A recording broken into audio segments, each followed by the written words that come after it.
TD5, correction de l'exercice 6. Donc dans cet exercice, on nous donne une équation E4 et on nous demande de montrer que cette équation a trois solutions dans C. Alors quelque chose de remarquable, on voit qu'on a une relation entre Z et Z bar, donc nombre complexe conjugué.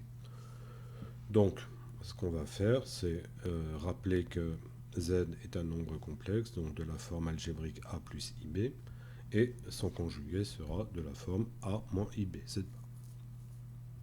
Donc on va remplacer Z par A plus IB et Z bar par A moins IB.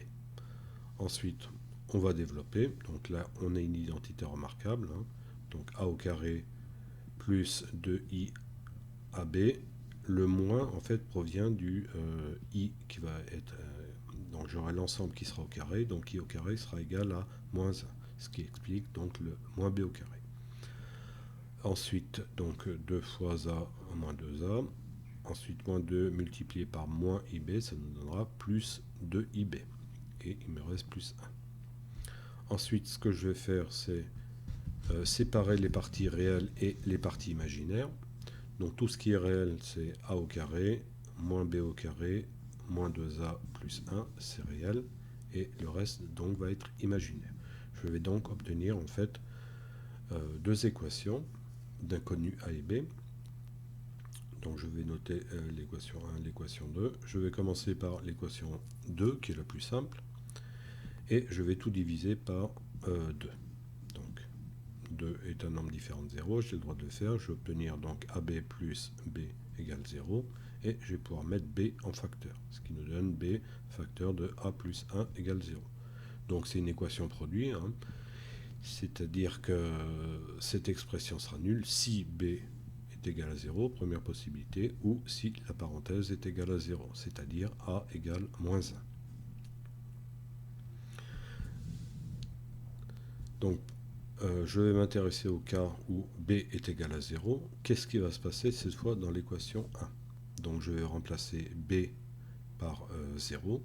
Je vais obtenir donc A au carré moins 2A plus 1 égale 0. J'obtiens une équation du deuxième degré à une inconnue, A. Je calcule le discriminant, donc ça sera 4 moins 4, ce qui nous donne un discriminant qui est nul. Cela veut dire donc que je vais avoir une racine double, donc A est une racine double, ça sera moins 2 sur 2, ce qui va nous donner donc 1.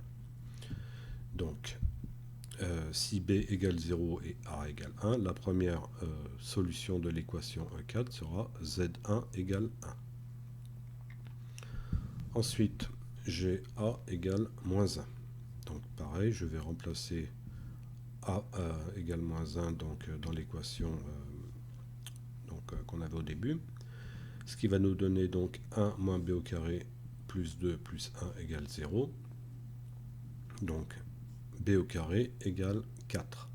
Ce qui implique qu'on aura B égale plus 2 ou B égale moins 2.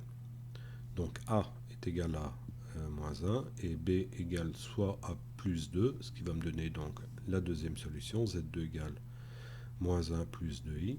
Et la troisième solution, ça sera A égale moins 1 et B égale moins 1, ce qui va nous donner donc Z3 égale moins 1 moins 2i. Donc l'équation qu'on avait au départ, E4, aura en fait trois solutions complexes. Donc la première est réelle. Donc les réels, je rappelle que c'est un cas particulier des nombres complexes, et les deux autres expressions de Z2 et Z3 sont bien des nombres complexes. Ensuite, je vais raisonner dans le plan complexe. Donc je vais placer les trois points A, B et C, dont les affixes sont les solutions de l'équation 4. Et je vais calculer donc les distances AB, AC et BC pour voir s'il y a quelque chose de remarquable. Alors, pour calculer la distance AB, donc on va déterminer le module de l'affixe de B moins l'affixe de A.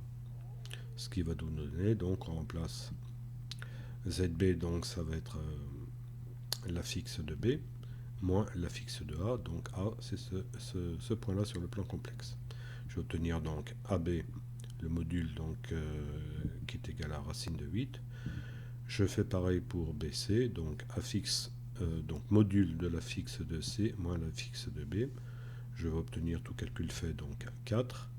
Et ensuite, donc, je vais faire pareil pour AC. Donc le module de l'affixe de C moins l'affixe de A, ce qui va nous donner racine de 8. Là, on voit qu'on a racine de 8 et pour AB, on avait racine de 8. Ce qui veut dire que donc, AB est égal à AC au point de vue longueur. Donc ça caractérise bien donc, un triangle isocèle. Donc le triangle ABC est un triangle isocèle.